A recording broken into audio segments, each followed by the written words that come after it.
Hello everyone, कैसे हो सारे कोई। तो देखो भैया, आज मैं आपके लिए लेके आया हूँ भैया टॉप 10 मोस्ट इंपॉर्टेंट क्वेश्चन। एक एक क्वेश्चन बहुत इंपॉर्टेंट है, सब्जेक्टिव भी है, ऑब्जेक्टिव भी है, सारे बोर्ड पे फोकस है। आओ एक एक करके सारे क्वेश्चन करते हैं। तो पहला क्वेश्चन आपके स्क्रीन पे आ रहा है, देखो भैया, ग्राफ वाले क्वेश्चन। पहला ही क्वेश्चन मैंने ग्राफ वाला ले लिया, तो डरना नहीं है भैया, अच्छे क्वेश्चन करोगे तभी तो अच्छा मार्क्स आएगा।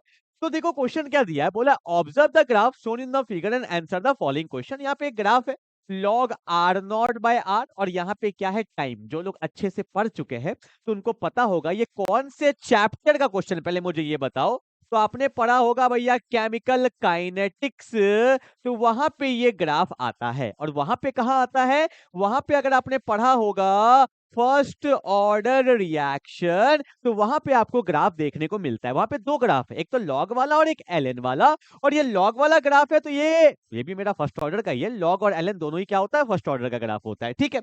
पर पूछा क्या है कि what is the order of the reaction, तो ये तो मुझे पता है भैया, ये कौन से ऑर्डर का है, ये मेरे पास फर्स्ट ऑर्डर रिएक्शन का ग्राफ है, ठीक है। चलो ना मैं आपको करके ही दिखा देता हूं, क्योंकि यहाँ पे और भी क्वेश्चन है जो हमें पता होना चाहिए।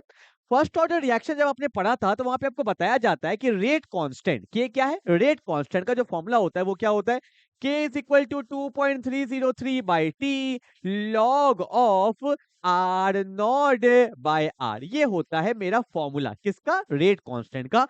देखो मैं पूरा ग्राफ बताता हूं।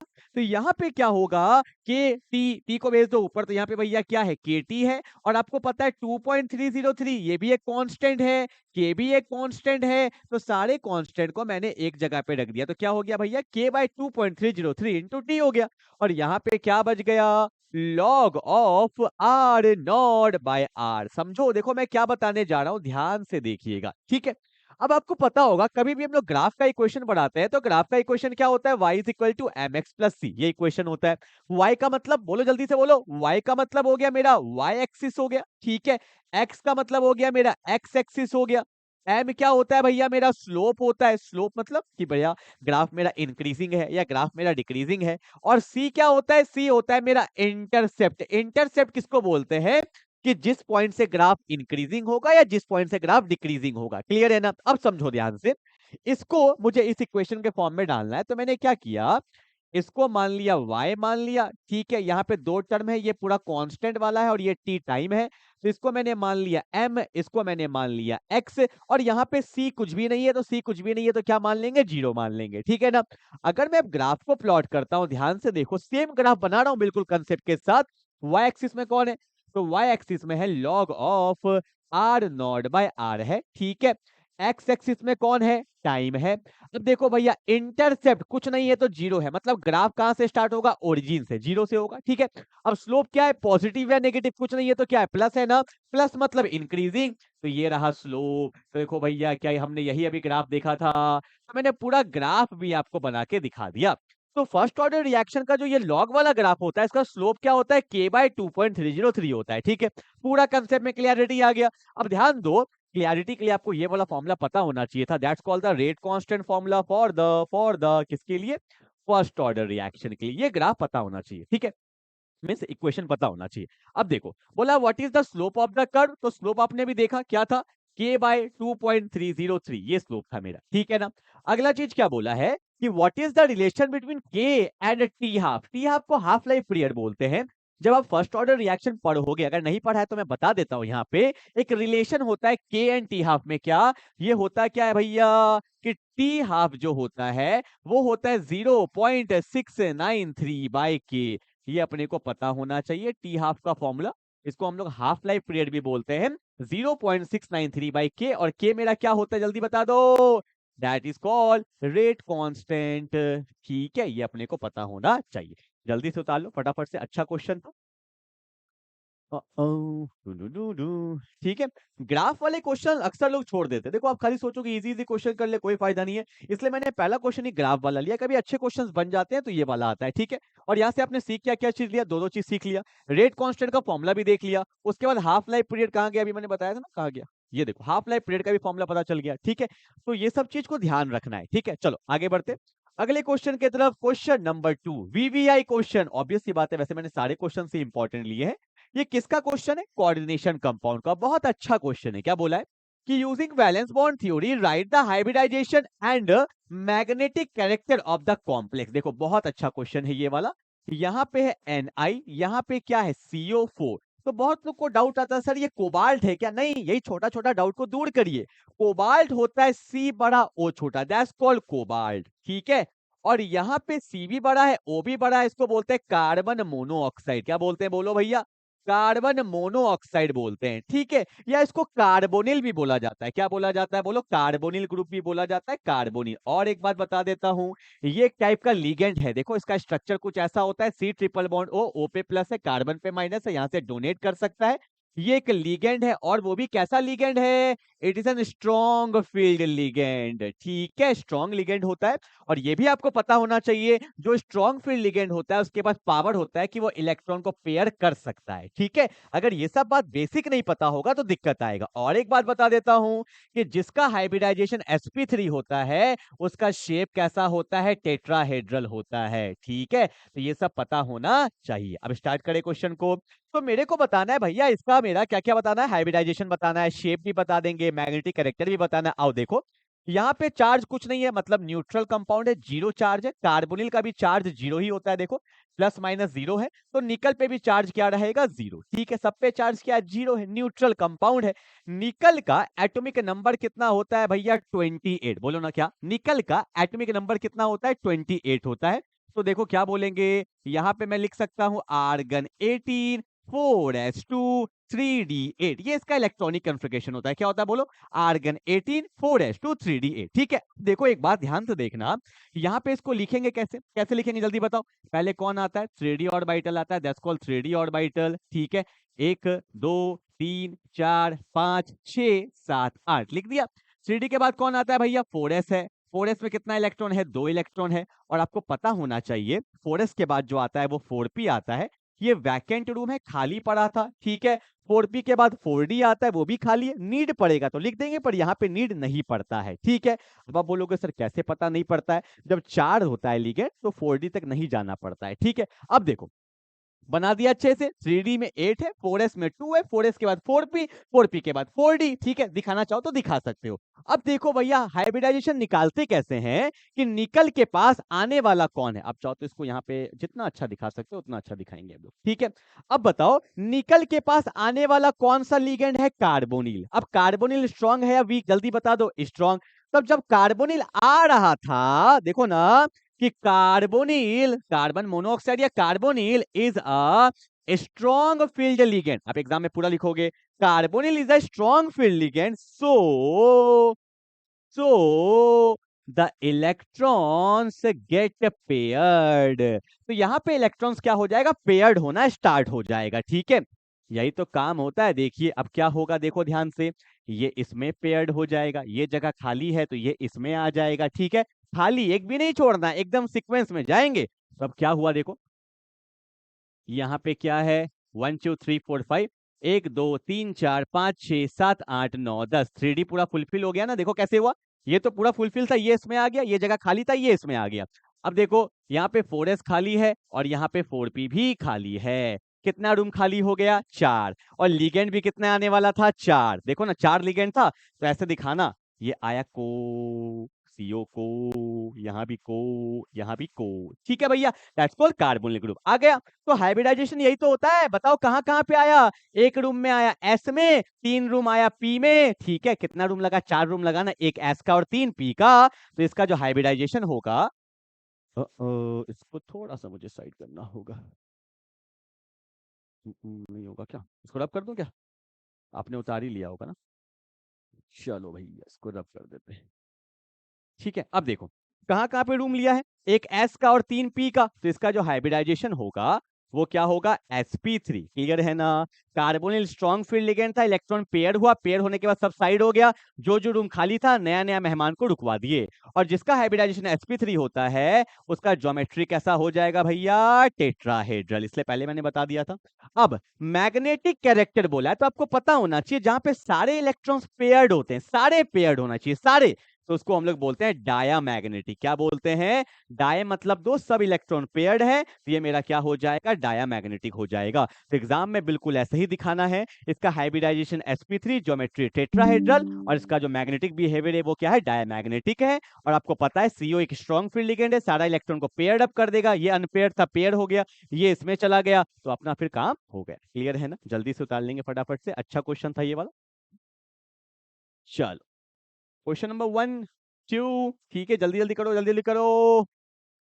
1 है, 2 है, एंड क्वेश्चन नंबर 3 क्या बोला है? वार्नर थ्योरी का क्वेश्चन है। अच्छा क्वेश्चन है, देखो क्या बोला है कि when the coordination compound NiCl2.6H2, मैंने यहाँ पे लिखा NiCl2.6H2 ले लिया, ठीक है, और इसको मिक्स किया गया AgNO3 के साथ, और यहाँ पे AgNO3 कुछ नहीं दिया हुआ है, तो इसको हम लोग फिलहाल एक्सेस में लेके चलते हैं, ठीक है, एक्सेस में लेके चलेंगे, वैसे आपको क्लैरिटी आगे आ जाएगा। तो यहाँ पे पता है क्या बना है? 2 मोल्स ऑफ AgCl बना। ये क्वेश्चन मैंने बार बार बनाया, बार बार करवाया। 2 मोल्स ऑफ AgCl बन रहा है, ठीक है। तो बोला है कि right the structural formula of the complex. तो स्ट्रक्चरल फॉर्मूला बताना। एक बात कॉमन सेंस से सुनना, आपको पता है Ag पे प्लस होता है, NO3 पे माइनस होता है, प्लस को लाइफ में क्या चाहिए? माइनस चाहिए।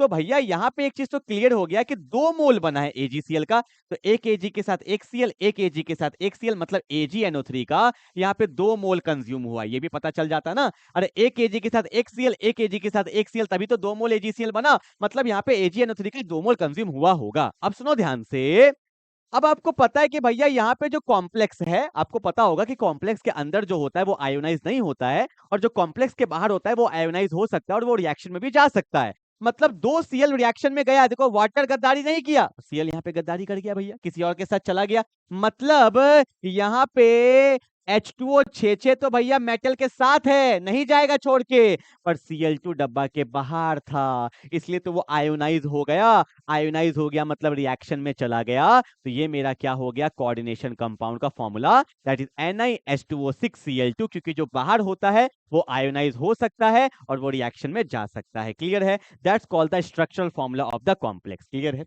अब इसका आयुपैक तो तुम खुद भी लिख सकते हो, क्या होगा देखो भैया, इसका आयुपैक नेम जल्दी ट्राई करोगे? पहले ट्राई करना एक बार, अरे करो खुद से। कर लिया? अब देखो कैसे करते हैं। सबसे पहले ऑक्सीडेशन स्टेट निकालेंगे, -2, तो यहाँ पे क्या होगा? +2, Cl पे -1 होता है, वाटर पे चार्ज 0 है, तो निकल पे क्या आ जाएगा? +2 आ जाएगा। कैसे? x मान लो, x + 0 = +2, तो x का वैल्यू +2 आएगा। अब कैसे लिखते हैं कॉम्प्लेक्स का नाम? सबसे पहले लिगेंड का नाम लिखेंगे तो बोलेंगे हेक्सा, वाटर को एक्वा बोलते हैं तो बोलेंगे हेक्सा एक्वा, और यहाँ पे कौन है फिर? निकल है। निकल का ऑक्सीडेशन स्टेट कितना है भैया? 2 है, लिख दिया। देखो ना ध्यान से, अरे हेक्सा एक्वा निकल 2, हल्का गैप देके, भैया अलग है ये, हल्का गैप देके क्या लिखेंगे? क्लोराइड। बहुत लोग बोलोगे सर डाइक्लोराइड होगा ना? नहीं, सिर्फ क्लोराइड, क्योंकि कॉम्प्लेक्स के बाहर जो होता है बस उसका नाम लिखते हैं, कितना है वो लिखने का जरूरत नहीं होता है। There is no need to mention number of cation and number of anion. ठीक है, चलो जल्दी उतारो फटाफट से। क्वेश्चन नंबर 1 हो गया, 2 हो गया, 3 हो गया। चलो आगे बढ़े, क्वेश्चन नंबर 4 की तरफ आगे बढ़े क्या? चलिए क्वेश्चन नंबर 4 को एक बार खुद से ट्राई करिए, फटाफट जल्दी से ट्राई करिए। हाँ, चलिए ट्राई करिए फटाफट से। हाँ, हो गया? कर लिया फटाफट से, ट्राई कर लिया, जल्दी बोलो ट्राई कर लिया। क्या बोला है कि what happens when propanone is treated with CH3 MgBr। Propanone क्या होता है भैया? प्रोपेनॉन होता है, आपको पता होगा, कीटोन का जो सबसे पहला कंपाउंड होता है उसको बोलते हैं प्रोपेनॉन। जल्दी बोलो क्या? प्रोपेनॉन किसको बोलेंगे भैया? कीटोन का जो सबसे पहला कंपाउंड होता है इसी को बोलते हैं प्रोपेनॉन, और इसका एक और नाम होता है, इसको बोलते हैं एसीटोन। ठीक है, अब एसीटोन को मैंने किससे पास कर दिया? CH3 MgBr, और पहले तो ये किया CH3 MgBr, तो मान लेते हैं पहले कंपाउंड बना होगा X, फॉलोड बाय हाइड्रोलाइसिस, तो हाइड्रोलाइसिस कर दिया तो अपने को बन गया Y। तो क्वेश्चन में जो बना है मैंने लिख दिया, ठीक है। तो प्रोपेनॉन को पहले पास किया गया CH3 MgBr, उसके बाद उसको क्या कर दिया गया? हाइड्रोलाइसिस। आपको पता है ग्रिग्नार्ड का क्वेश्चन मैंने 100 बार करा दिया, और ये बहुत फेमस क्वेश्चन है, बार बार बोल रहा हूँ, एग्जाम के लिए बहुत इंपॉर्टेंट है। सुनिए कंसेप्ट, आपको पता है यहाँ पे डेल्टा माइनस होता है, यहाँ पे डेल्टा प्लस होता है। क्लियर है? ओ ज्यादा इलेक्ट्रोनेगेटिव है।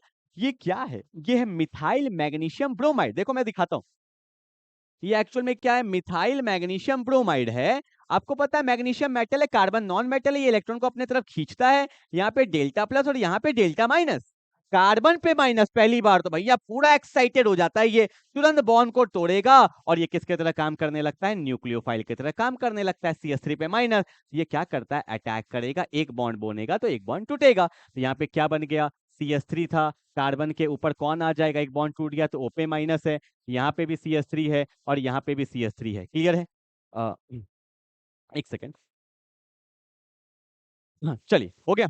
आगे बढ़े क्या, तो यहाँ पे कौन है, CH3 कार्बन, CH3 यहाँ भी CH3, O पे क्या है, माइनस है। अब देखो ध्यान से सुनना, ध्यान से, ये कंपाउंड बन गया कि इसको ऐसे छोड़ दे, नहीं, स्टेबल करना पड़ेगा ना। तो हमने क्या किया, हाइड्रोलिसिस का मतलब क्या होता है, हाइड्रोलिसिस को हम लोग ऐसे भी लिखते हैं H2O H+। इसका मतलब क्या है कि O माइनस को क्या मिल जाता है भैया, H मिल जाता है, तो O को मिल गया H। तो देखो फाइनल आंसर मेरे पास क्या मिल जाएगा, CH3 है, कार्बन है, यहाँ पे कौन है, OH है, यहाँ पे कौन है, CH3, यहाँ भी कौन है, CH3, and that's my final answer. मतलब ये क्या बन गया, टर्शरी अल्कोहल बन गया। क्या बन गया, टर्शरी अल्कोहल। देखो ना, ये क्या है, मेरा कार्बन पे अल्कोहल यहाँ लगा है, तो 1 2 3, इसको हम लोग बोलते हैं, it is basically a tertiary alcohol. ठीक है, पर आपके मन में डाउट आएगा, सर ये MgBr कहाँ गया, तो देखो भैया यहाँ वाटर लिया हुआ है, वाटर के अंदर OH माइनस छुपा होता है क्या, तो प्लस को माइनस मिल जाएगा, अगर दिखाना चाहते हो तो यहाँ पे MgOH Br साथ में बन जाता है। That's my final answer. ठीक है, तो ये था मेरा फाइनल आंसर। क्लियर है? तो बहुत इंपॉर्टेंट क्वेश्चन है, जल्दी बताएंगे क्या होगा, मतलब बता दिया है मैंने, जल्दी से उतारेंगे। ठीक है, चलो आगे बढ़े, आगे बढ़े, आगे बढ़े। अगला क्वेश्चन क्या है, ध्यान से देखो भैया। Methanol undergoes Cannizzaro reaction, methanol undergoes Cannizzaro reaction, VVI question है, पहले जल्दी उतारो इसको, जल्दी उतारेंगे, जल्दी उतारेंगे। चलो हो गया, आगे बढ़े, जल्दी बोलो, बोलते नहीं हो यार, जल्दी बोलो। मिथेनॉल अंडरगोस कैनिजारो रिएक्शन, देखो मिथेनॉल क्या होता है, HC डबल बॉन्ड OH, इसको बोलते हैं मिथेनॉल। इसका एक कॉमन नाम भी होता है भैया, इसको बोलते हैं फॉर्मल्डिहाइड। ठीक है, Cannizzaro reaction is VVI, very very very very very very important. सुनो, यहाँ पे हमेशा 2 मोल लिया जाता है, पता होना चाहिए। और कैनिजारो रिएक्शन में कंसंट्रेटेड मीडियम में लेते हैं बेस, कौन के KOH। ठीक है, अब पता है इसमें क्या होता है, in the Cannizzaro reaction 1 mole get oxidise और 1 मोल गेट रेड्यूस्ड, मतलब यहाँ पे ऑक्सीडेशन भी होगा, रिडक्शन भी होगा, इसलिए 2 मोल लेते हैं। और आपको पता है एल्डिहाइड का जब जब ऑक्सीडेशन होगा तो एसिड बनना चाहिए था, एसिड बनना चाहिए था, बट बेसिक मीडियम में कभी भी एसिड नहीं बनता है। देखो मैं बताता हूँ, देखो एसिड बन गया, मान लो, ठीक है, फॉर्मिक एसिड बन गया, और एसिड के सामने बेस है, एसिड प्लस बेस हमेशा सॉल्ट प्लस वाटर निकल जाता है। तो देखो ना, मान लो यहाँ से OH ले लिए, यहाँ से H ले लिए, तो OH प्लस H तो निकल गया, वाटर निकल गया, तो O को क्या मिल जाएगा, K मिल जाएगा। इसलिए बेसिक मीडियम में कभी भी एसिड नहीं बनता है, तो एसिड का सॉल्ट बनता है। मैंने आपको क्लियरिटी के लिए थोड़ा सा समझा दिया। ठीक है, तो यहाँ पे देखो भैया क्या बनने वाला है, क्या बनने वाला है, देख लो देख लो। तो मैंने क्या किया, इसको पास कर दिया, H है यहाँ पे, कॉन्सेंट्रेटेड KOH से पास कर दिया, तो 1 मोल का ऑक्सीडेशन हो जाता है, तो ऑक्सीडेशन करेंगे तो यहाँ बनेगा HC डबल बॉन्ड O, यहाँ आ जाता है OK, आना चाहिए था OH, पर बेसिक मीडियम में तो सॉल्ट बन गया। और अगर रिडक्शन करते हैं एल्डिहाइड का तो अल्कोहल बन जाता है, एक ही कार्बन है यहाँ पे, तो एक कार्बन का अल्कोहल बन जाएगा CH3OH। That is the Cannizzaro reaction. ठीक है, इसका नाम पता है क्या होता है, के को बोलते हैं पोटेशियम, तो बोलेंगे पोटेशियम फॉर्मेट। फॉर्मिक एसिड नहीं बन पाया, फॉर्मेट बना, क्योंकि आपको पता है K पे प्लस होगा तो O पे माइनस होगा, और एक कार्बन का अल्कोहल है तो इसको बोलते हैं मिथेनॉल। क्या बनते हैं, मिथेनॉल बोलते हैं। ठीक है, तो ये मेरा ऑक्सीडाइज प्रोडक्ट है, आप लिखना चाहो तो लिख सकते हो, it is basically a oxidised product. ठीक है, और ये मेरा कौन सा प्रोडक्ट है, it is basically a reduced product, तो लिख देते हो तो अच्छा रहता है। ठीक है ना, और एक बात मैं बता देता हूं, ऑक्सीडेशन हुआ है, रिडक्शन हुआ है, तो ये रिडॉक्स है। पूछा जाता है कि कैनिजारो कौन सा टाइप का रिडॉक्स है, तो आपको पता होना चाहिए, it is a type of disproportionation redox reaction. फिर से बोल रहा हूं, it is a type of disproportionation redox reaction. Disproportionation में क्या होता है, खुद का ही ऑक्सीडेशन होता है और खुद का ही रिडक्शन होता है। तो MCQ के लिए ये बात पता होना चाहिए। क्लियर है, बहुत इंपॉर्टेंट क्वेश्चन कर रहे हैं, फटाफट से उतारते चलो जल्दी से। ओके, हो गया, आगे बढ़े क्या। अब देखो क्या बोला है कि right the structure of the main product in the following reaction. ठीक है, 2 क्वेश्चन है, ध्यान से समझना क्या है। पहले बहुत लोग को दिख भी नहीं रहा होगा सर ये क्या लिखा हुआ है, ये बेसिकली लिखा हुआ है NaBH4 सोडियम बोरोहाइड्रेट। ये रेड्यूसिंग एजेंट होता है। इट इज अ टाइप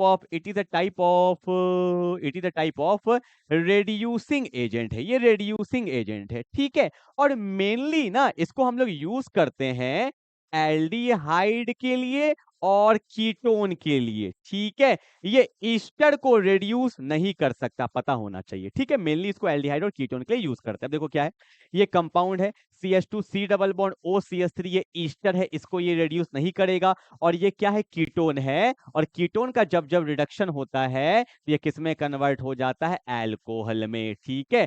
और इसमें कोई भी चेंजेस नहीं आएगा, ये वैसा का वैसा ही रहेगा, ठीक है। ये अपने को पता होना चाहिए। कीटोन का रिडक्शन होता है तो अल्कोहल में कन्वर्ट हो जाता है, और ये मेरा रिड्यूसिंग एजेंट ही है, ठीक है। तो सामने वाले का रिडक्शन करेगा, क्लियर है ना। चलो आगे बढ़े। अब ये क्या है, H2OH प्लस, बेसिकली यहाँ पे क्या होने वाला है, हाइड्रेशन होने वाला है, वाटर का एडिशन होने वाला है। तो वाटर का एडिशन कैसे होगा, देखो ध्यान से, यहाँ पे पाई बॉन्ड है, ये टूट जाएगा, क्या होगा भैया, पाई बॉन्ड क्या होगा, टूट जाएगा, पाई बॉन्ड टूट जाएगा। तभी तो तुम ग्रुप को ऐड करोगे। वाटर के अंदर दो चीज होता है, एक होता है H प्लस, एक होता है OH माइनस। और जब पाई बॉन्ड टूटता है तो यहाँ पे ले लेते हैं प्लस, यहाँ पे ले लेते हैं माइनस। अब बोलोगे सर यहाँ पे प्लस नहीं ले सकते, यहाँ पे माइनस नहीं ले सकते, ले सकते हो, पर वो माइनर बनेगा। जब जब कार्बोकैटायन बीच में बनता है वो स्टेबल होता है, यहाँ पे तो रेजोनेंस से भी स्टेबलाइज हो रहा है। तो प्लस को माइनस मिल जाएगा तो यहाँ पे OH आ जाएगा और यहाँ पे H आ जाएगा। ये प्लस माइनस मत लिखना, ये मैंने समझाने के लिए आपको बताया था। तो जो मेरा फाइनल आंसर है वो है CH पे OH है, CH2 प्लस S से क्या बन जाएगा, CH3, and that's my final answer, clear है ना। तो हाइड्रेशन में क्या होता है, पाई बॉन्ड को तोड़ेंगे, बीच में OH और साइड में H। और रिड्यूसिंग एजेंट तो आपको बता ही दिया, यहाँ पे ये मेरा किसके लिए यूज होता है, एल्डिहाइड और कीटोन के लिए। और कीटोन को रिड्यूस कर देगा किसमें, अल्कोहल में, ठीक है ना। जल्दी से उतारेंगे। चलो भैया, पांचों सब्जेक्टिव हो गया, फटाफट से अब ऑब्जेक्टिव भी कुछ देख लेते हैं, अच्छे अच्छे वाले ऑब्जेक्टिव देख लेते हैं। देखो पहला बोला है कि glucose is oxidise by bromine water, ठीक है। आपको पता है ब्रोमीन वाटर क्या होता है, it is basically a mild oxidising agent, it is an oxidising agent. और ग्लूकोज का स्ट्रक्चर क्या होता है आपको पता होना चाहिए, यहाँ पे होता है CHO, यहाँ होता है CHOH पे होता है होल 4, और यहाँ पे होता है CH2OH। ये ग्लूकोज का एक स्ट्रक्चर होता है। ग्लूकोज का फॉर्मूला होता है C6H12O6 होता है, ठीक है। अब देखो यहाँ पे क्या होने वाला है, अब बोला है कि भैया ग्लूकोज को ऑक्सीडाइज करना है किससे, ब्रोमीन वाटर से। और ब्रोमीन वाटर मेरा क्या होता है, माइल्ड ऑक्सीडाइजिंग एजेंट। और आपको पता होना चाहिए, नहीं पता तो मैं कुछ बताता हूँ, सुनो। एल्कोहल का ना यार, बेसिकली कौन सा एल्कोहल, 1 डिग्री एल्कोहल का जब हम लोग ऑक्सीडेशन करते हैं, तो ये कन्वर्ट हो जाता है एल्डिहाइड में, ठीक है। और एल्डिहाइड का जब ऑक्सीडेशन करेंगे तो ये कन्वर्ट हो जाता है कार्बोक्सिलिक एसिड में। सिमिलरली बैक, जब इसका रिडक्शन करेंगे, ठीक है, रिडक्शन करेंगे तो एल्डिहाइड, और इसका भी रिडक्शन करेंगे तो एल्कोहल बन जाता है 1 डिग्री में। और 2 डिग्री में क्या होता है, 2 डिग्री अल्कोहल का जब हम लोग ऑक्सीडेशन करते हैं तो वो कीटोन बन जाता है। और कीटोन का जब रिडक्शन करते हैं तो वापस से 2 डिग्री अल्कोहल बन जाता है, ठीक है। और कीटोन का कभी भी ऑक्सीडेशन नहीं होता है, ठीक है ना। तो ये बात अपने को पता होना चाहिए। और 3 डिग्री अल्कोहल का भी ऑक्सीडेशन नहीं होता है, वहां पे क्या होता है, एलिमिनेशन रिएक्शन हो जाता है, वो बाद में देखेंगे। अब देखो, अब यहाँ पे क्या बोला है कि glucose is oxidise by bromine water, तो माइल्ड ऑक्सीडाइजिंग एजेंट है। तो यहाँ पे क्या होगा, ये जो एल्डिहाइड है ये ऑक्सीडाइज हो जाता है किसमें, कार्बोक्सिलिक एसिड में कन्वर्ट हो जाता है, ठीक है। देखो एल्डिहाइड का जब ऑक्सीडेशन होता है तो कार्बोक्सिलिक एसिड में अपना कन्वर्ट हो जाएगा। तो कहां पे है, देखो ये है C डबल बॉन्ड OH, यहाँ पे दोनों जगह पे दे दिया, नहीं एक का ही होगा, दैट इज ऑप्शन नंबर क्या हो जाएगा, B। बाकी सब कुछ सेम रहेगा। एल्डिहाइड का ऑक्सीडेशन होके क्या बन जाता है, वो कार्बोक्सिलिक एसिड बन जाता है, ठीक है। इसको ग्लूकोनिक एसिड भी बोला जाता है, ठीक है। अच्छा क्वेश्चन है, MCQ में पूछा गया है बहुत बार ना। ओके आगे बढ़ते हैं फटाफट से। बोला which of the following acid is a vitamin, कौन सा एसिड मेरा विटामिन है। तो ये तो बहुत एक सिंपल क्वेश्चन है, आपको पता होगा एस्कॉर्बिक एसिड को विटामिन बोला जाता है। क्या बोला जाता है, एस्कॉर्बिक एसिड को विटामिन बोला जाता है, ठीक है। ओके आगे बढ़े। हाँ जी भैया, क्वेश्चन नंबर 8 क्या बोला है कि which of the following acid react with acetic anhydride to form aspirin. देखो बहुत अच्छा क्वेश्चन है। देखो आपको एक बात बताता हूँ, जैसे एक प्रोडक्ट होता है मेरे पास, यहाँ पे मैंने क्या ले लिया, OH ले लिया, और यहाँ पे ले लिया C डबल बॉन्ड OH। इसको ना पता है क्या बोलते हैं, इसको हम लोग बोलते हैं सैली सैली सैलिक एसिड बोलते हैं। ये कोलवेस रिएक्शन का मेजर प्रोडक्ट होता है, ठीक है। अब मैंने क्या किया, इसको इसको पास कर दिया एसिटिक एनहाइड्राइड से। बोला है ना कहां पे, एसिटिक एनहाइड्राइड। देखो एसिटिक एनहाइड्राइड क्या होता है, ये कुछ ऐसा दिखता है, CH3 C double bond O C double bond O CH3, मतलब दो एसिटिक एसिड को जोड़ के वाटर निकाल दिया। और बहुत सारे बुक में इसको ऐसे भी लिख देते हैं, तरीका होता है लिखने का, CH3 C double bond O, इसको कर दिया होल ट्वाइस O, मतलब ये ग्रुप है, बीच में ऑक्सीजन है, इसके सेम ग्रुप इधर है, और इसको एसिटाइल ग्रुप भी बोलते हैं, तो AC2O भी लिख दिया जाता है। तो सब बुक में अलग अलग तरीका होता है, ठीक है। अब कंसेप्ट बताता हूँ क्या होता है। एसिटिक एनहाइड्राइड से जब तुम कभी भी अल्कोहल को पास करोगे, ये OH है ना, तो आप यहाँ पे क्या करना, H को हटा के एक एसिटाइल ग्रुप लगा देना, and that's my final answer. ठीक है, बार बार बोल रहा हूं, अल्कोहल का H को, अल्कोहल का, एसिड का नहीं, अल्कोहल का H को हटा के आप वहां पे एसिटाइल ग्रुप लगा दोगे तो O तो है, और यहाँ पे क्या लग जाएगा, C double bond O CH3, C double bond O CH3 लग गया। और यहाँ पे क्या है, ओ ऊपर लगाना था ना, रियली रियली सॉरी, अरे पीछे आ जाओ, अरे पीछू आ जाओ, को रब करते ही, ठीक है। यहाँ पे क्या होगा, O है, C double bond O CH3 है, और यहाँ पे कौन है भैया, मेरा C डबल बॉन्ड OH है, ठीक है। इसको एस्पिरिन भी बोला जाता है, दर्द का दवाई है बेसिकली, ठीक है। तो ये मेडिसिन में यूज होता है बहुत ज्यादा। तो बोला which of the following acid react with acetic anhydride to form aspirin, तो आंसर क्या हो जाएगा, सैलिसिलिक एसिड। मैंने आपको करके भी दिखा दिया, ये मैटर करता है, ठीक है। चलो आगे बढ़ते हैं, क्वेश्चन नंबर 9 की तरफ आगे बढ़ते हैं कि how many ions given by solution of the complex, कितना आयंस देगा, देखो CO है, NH3 5 है, और यहाँ पे कौन है, Cl3। तो देखो 3 Cl यहाँ पे आयोनाइज हो जाएगा, Cl minus Cl minus Cl minus, तो यहाँ -3 है तो यहाँ पे +3 आएगा। तो ये पूरा एक कॉम्प्लेक्स, ये तो टूटेगा नहीं, पर एक तो है, एक तो काउंट करेंगे, तो एक पूरा कॉम्प्लेक्स हो गया आयन, और 3 Cl, तो टोटल कितना आयंस हो गया, 4 आयंस। कितने आयंस, 4 आयंस, ठीक है। ओके, आज का लास्ट क्वेश्चन करने जा रहे हैं, सॉल्यूशन का है। क्या दिया है कि increase in temperature of an aqueous solution cause, आपको पता होना चाहिए कि टेम्परेचर बढ़ता है तो वॉल्यूम भी बढ़ता है, घटता नहीं है। टेम्परेचर बढ़ाते हैं तो वॉल्यूम बढ़ता है। देखो एक बात मैं बताता हूं, पहले तो आपको पता होना चाहिए कि मोलैरिटी जो होता है वो टेम्परेचर पे डिपेंड करता है, और मोलैलिटी जो होता है वो टेम्परेचर पे डिपेंड नहीं करता है। तो मोलैलिटी तो कट जाएगा। अब बोलोगे सर ऐसा क्यों, तो मैं आपको बताता हूं। मोलैरिटी का फॉर्मूला होता है moles of solute by volume of solution in litre, या ऐसा भी बोलते हैं, molarity is defined as moles of solute present in 1 litre of solution, and molality क्या होता है, moles of solute by weight of solvent, और ये किस में होना चाहिए, केजी में। तो मास तो कभी भी टेम्परेचर पर डिपेंड नहीं करता है, वॉल्यूम करता है। तो टेम्परेचर बढ़ाएंगे तो वॉल्यूम बढ़ेगा, और डिनोमिनेटर बढ़ता है तो एक्चुअल वैल्यू घट जाता है, तो मोलैरिटी डिक्रीज कर जाएगा। मोलैरिटी क्या कर जाएगा, डिक्रीज कर जाएगा। सुनिएगा, तो बोला इंक्रीज इन टेम्परेचर तो क्या होगा, डिक्रीज इन मोलैरिटी, तो ऑप्शन नंबर क्या हो जाएगा, सी, क्योंकि टेम्परेचर बढ़ाते हैं तो वॉल्यूम बढ़ता है, मोलैरिटी क्या होता है, घटता है, ठीक है। तो ये 10 क्वेश्चन को अच्छे से रिवाइज कर लीजिए, ऐसे ऐसे 10-10 क्वेश्चन करके आप भी सेट बनाओगे तो अच्छे से आपका रिवीजन हो जाएगा, ठीक है। तो मिलते हैं अगले क्लास में, और आज मैं ला रहा हूँ वन शॉट ला रहा हूँ, अल्कोहल फिनॉल ईथर का, रात में 8 बजे आएगा, तो वो भी अच्छे से कर लीजिएगा। तो मिलते हैं अगले क्लास में, तब तक के लिए बाय बाय।